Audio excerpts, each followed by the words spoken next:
এই সফরকে ঢাকা থেকে যাত্রা বিরতি বলা হচ্ছে, অথচ দিল্লিতে একে দেখা হচ্ছে নতুন সম্পর্কের সেতু বন্ধন হিসেবে। আরও বিস্তারিত আলাপ করার আগে বলতে চাই যে বাংলাদেশ নিয়ে ভারতের নিরাপত্তাটাই হচ্ছে প্রধান ইস্যু, সবচেয়ে বড় ইস্যু। বিশেষ করে উত্তর পূর্ব ভারতের 7 রাজ্যের নিরাপত্তাটাই হচ্ছে বাংলাদেশকে কেন্দ্র করে ভারতের প্রধান এজেন্ডা বা প্রধান ইস্যু।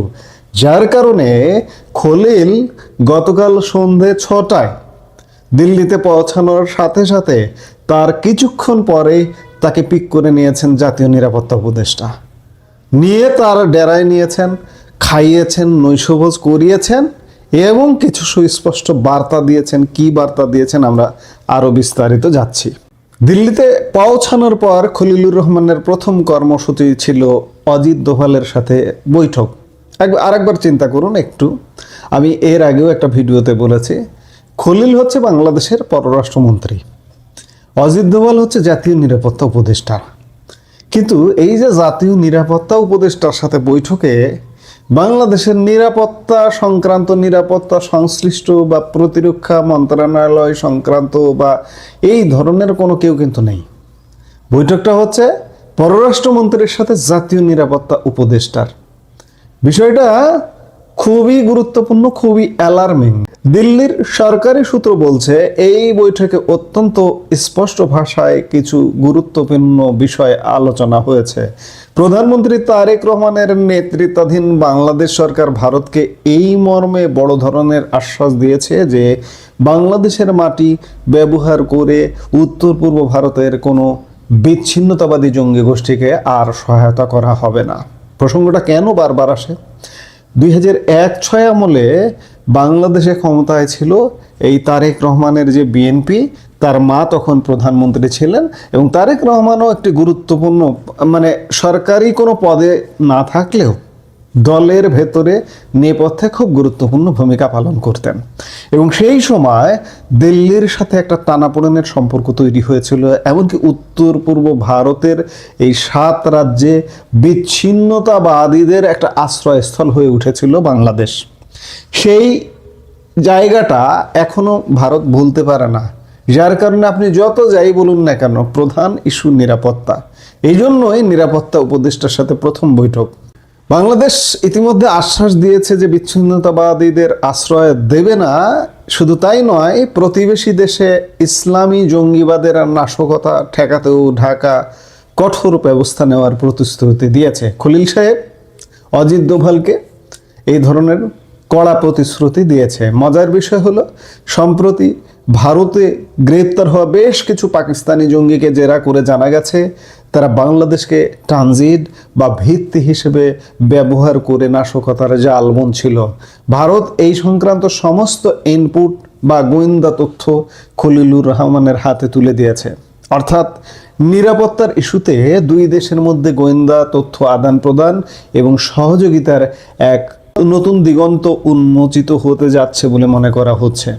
আপনারা হয়তো জানেন, ডক্টর মোহাম্মদ ইউনূসের অন্তর্বর্তীকালীন সরকারে খলিলুর রহমান যখন জাতীয় নিরাপত্তা উপদেষ্টার দায়িত্বে ছিলেন, তখন থেকে অজিত দোভালের সঙ্গে তার একটি ব্যক্তিগত ও পেশাদার সম্পর্ক তৈরি হয়েছিল। থাইল্যান্ডে প্রথম তাদের দেখা হয়েছিল।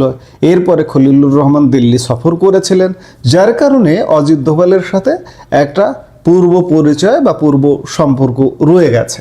বর্তমানে খলিলুর রহমান যখন বাংলাদেশের পররাষ্ট্রমন্ত্রী, তখন সেই পুরনো যোগাযোগকে কাজে লাগিয়ে দুই দেশের অমীমাংসিত সমস্যা সমাধানের চেষ্টা চলছে। মঙ্গলবার সন্ধে 6টার কিছুক্ষণ আগে খলিলুর রহমান দিল্লিতে নামেন।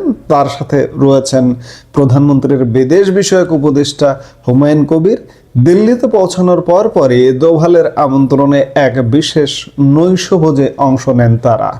কূটনৈতিক বিশ্লেষকরা বলছেন, এই নৈশভোজ কেবল সৌজন্য নয়, বরং সম্পর্কের বরফ গলানোর এক বড় মাধ্যম। এই বৈঠকে পদ্মাপাড়ের হিন্দু সম্প্রদায়ের ওপর নির্যাতন এবং নির্বাচনকালীন অস্থিরতা নিয়েও আলোচনা হয়েছে। খলিলুর রহমান ভারতকে আশ্বস্ত করেছেন যে বিএনপি সরকারের আমলে আগের মতো সংখ্যালঘু নির্যাতনের পুনরাবৃত্তি ঘটবে না।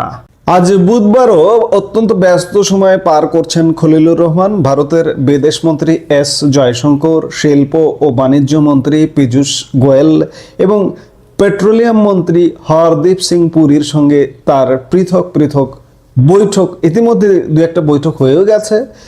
এই বৈঠকগুলোর মূল এজেন্ডায় থাকতে পারে গঙ্গা ও তিস্তার বহুল আলোচিত জল বন্টন চুক্তি। দীর্ঘদিন ধরে ঝুলে থাকা এই সমস্যা নিয়ে নতুন সরকারের অবস্থান এবং ভারতের সদিচ্ছা দুই দেশই যাচাই করে নিতে চায়। এছাড়া জ্বালানি নিরাপত্তা ও বাণিজ্যিক ভারসাম্য নিয়েও ফলপ্রসূ আলোচনার প্রত্যাশা করা হচ্ছে। এই সফরের সবচেয়ে কৌতূহলোদ্দীপক অংশ হলো আগামীকালকের পরিকল্পনা। আগামীকাল ভারতের বিদেশ মন্ত্রী এস জয়শঙ্কর এবং বাংলাদেশের বিদেশ মন্ত্রী খলিলুর রহমান একই বিমানে ভারত মহাসাগর সম্মেলনে যোগ দিতে মরিশাস যাবেন। তবে এই সফর নিয়ে একটি বিষয় খুব লক্ষণীয়, সেটি হচ্ছে বাংলাদেশের পররাষ্ট্র মন্ত্রণালয় এই সফরকে বলছে একটি যাত্রা বিরতি, অর্থাৎ ঢাকা বোঝাতে চাইছে তাদের মূল গন্তব্য মরিশাস। দিল্লি সফরটি কেবল পথিমধ্যে একটি বিরতি। কূটনৈতিক মহলের একটি অংশ মনে করছে তারেক রহমান সরকার ভারতের সাথে দ্রুত সম্পর্ক গড়তে চাইলেও ঘরে এবং বাইরে কিছু ভারসাম্য রক্ষা করছেন।